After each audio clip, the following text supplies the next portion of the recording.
The main character, Seizo Kirigakira, wakes up in the forest and meets a girl who has come running from the thicket. There was a chase behind her, which the samurai had to deal with. Izanami asks to accompany her, and in gratitude, she will feed him buckwheat noodles. The girl turned out to be a glutton, and while Seizo ate the first portion, she finished the second. He brought her to a fork, but she asked to take her a little more to the temple, but then they are attacked again. They call Izanami a priestess from the temple and Seizo a thug. He fights with one warrior for a long time, but the girl stops them and leads them to the temple. There she meets with the high priest and tells that her temple was on fire. He sympathizes with her, but will not help because she is pursued by robbers. Seizo leaves, and in the forest it turns out that Izanami was following him. Her legs are tired, but he confesses that he can leave her here to die. Well, it was an ambush again. They were chained up and surrounded. Izanami's headband turns out to be unusual, and when she got angry, a ball appeared around her, which kills all life. They are also rescued by Yukimura Sanada. He takes them to his temple, where Seizo overhears him gathering a dozen brave men.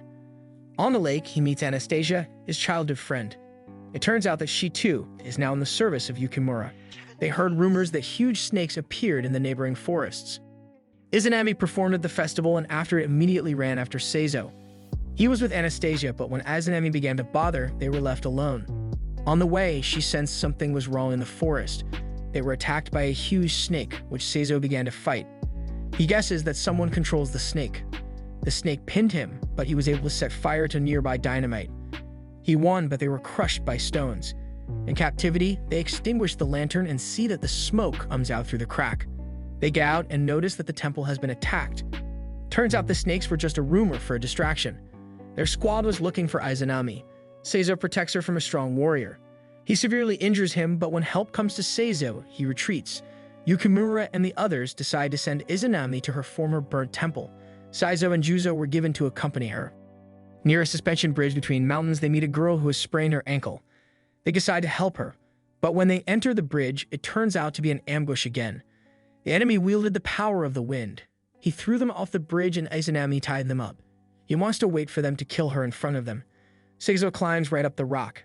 He casts spells on his sword and is about to finish him off, but Izanami won't let him kill the defenseless one. They reach the temple and separate. Izanami walks around his native places and is nostalgic. They hear Juzo firing and run to him. In fact, he just wanted to report that he hadn't found anything. Together, they find an unassembled yin-yang pattern on the floor. Juzo tried to turn it around, but to no avail. Izanami intuitively, as if she once knew, was able to turn the pattern correctly and open the passage. They reach a dead end where they see inscriptions in another language. Behind them comes the enemy and thanks for the help. They ask for the Izanami amulet, but they give a fight. They are surrounded by hundreds of snakes, and one of them, Okatsu, fetters Juzo and puts a brand on him. Seizo was almost defeated, but the one whom he then spared, Yuri, came to his aid. Thus they win and get out of the cave. They make a halt, but a warrior on a horse introduced himself as Date Masamune and took Izanami away. Seizo wants to leave them, but Juzo is not going to back down and despises his choice. A letter reached Yukimura, and he sent Anastasia and Sasuke to help Izanami. They find her, but she does not want to leave because everything bad happens through her fault. Anastasia dissuades her because she considers her strong. They bring her in, and at the same time, Seizo arrives with the others. Yukimura takes Yuri into his squad. Sasuke sees how Seizo rejects Izanami every time and beats him up. He tells him that he should become stronger not for himself, but for others. Together, they report to Yukimura while Rokuro reads those inscriptions from the cave from Seizo's eye. But it only says that there is no further passage. In the morning, everyone notices the disappearance of Yukimura and Rokuro. Everyone thinks they are gone, but Sasuke shows a note from them that they have gone to the hot springs. They go to them through the city. There, the monk Miyoshi stumbles upon Juzo.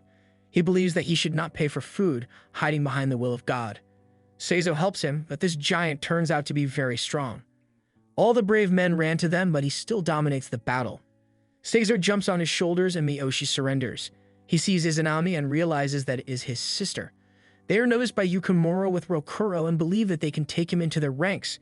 He says they were raised by the same priest and shows them an old photo of himself.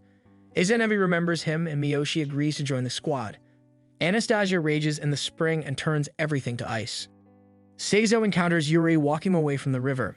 He was embarrassed to bathe in the spring with the others and caught a cold. Seizo strokes his head, but he runs away. After that, Yuri begins to overwhelm with a variety of emotions. The four of them, Yukimura, Rakuro, Izanami, and Seizo, leave for a trip. They stop in the city where a little boy tells them another way because the main one is washed away.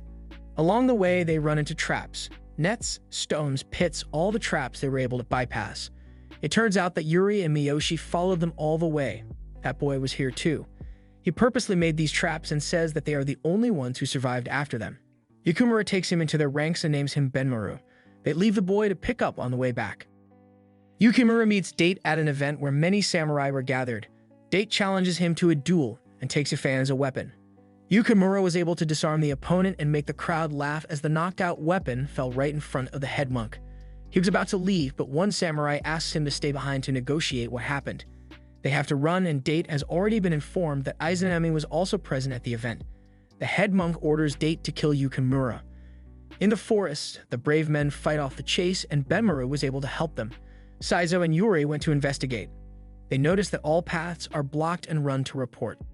There, Date and the samurai were already waiting for them. The brave men fight back and make their way to the beach. There, two of Date's chief assistants are waiting for them, but they also ran away after the battle with Seizo. Then a huge ship sailed on the water, which helps them escape.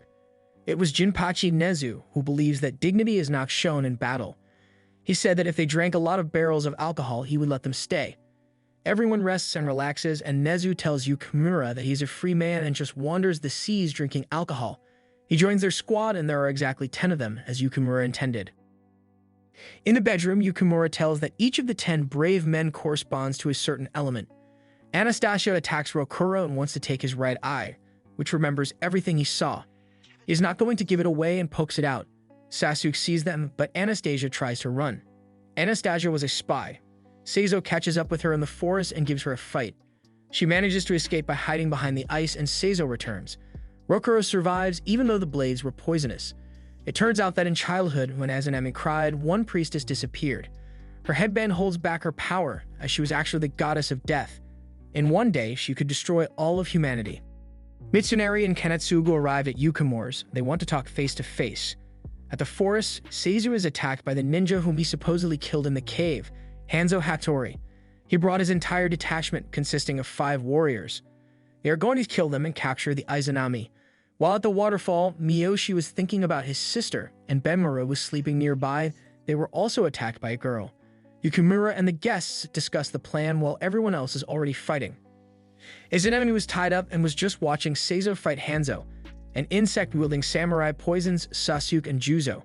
Hanzo realizes that Izanami's strength is fueled by her sad emotions and tries to warm up her feelings.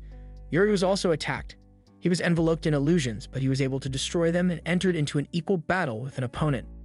Jinpachi was fishing by the lake when he was attacked by Anastasia, who is now also not on their side. Girls of such forms really liked him, and therefore he teased her in every possible way. She relaxed a little but still imprisoned him in ice. Izanami can no longer hold back and removes her hair clip. Immediately, there is an eclipse, and Izanami is no longer the same. Izanami promises to destroy everything in this world and soars into the air. From her sphere, an argument is heard between her light side and the side of the goddess of death. Hanzo's plan to seize control of the Izans fails, and the darkness consumes him. Seizo doesn't believe in the prophecy and is going to rescue Izanami from this darkness. Miyoshi already felt the loss, but Benmaru put an explosive glove on him and fight back together. Sasuke and Juzo are also victorious as the insects poisoning them fled due to the darkness. And Yuri finally got his bloodlust and just laughed at his dead opponent. Inside the sphere, Seizo tries to convince Izanami that she is not to blame. Through force, he was able to pull her out of there, and the heavens immediately regained their light. Everyone turned out to be alive, and Anastasia will start her life over again.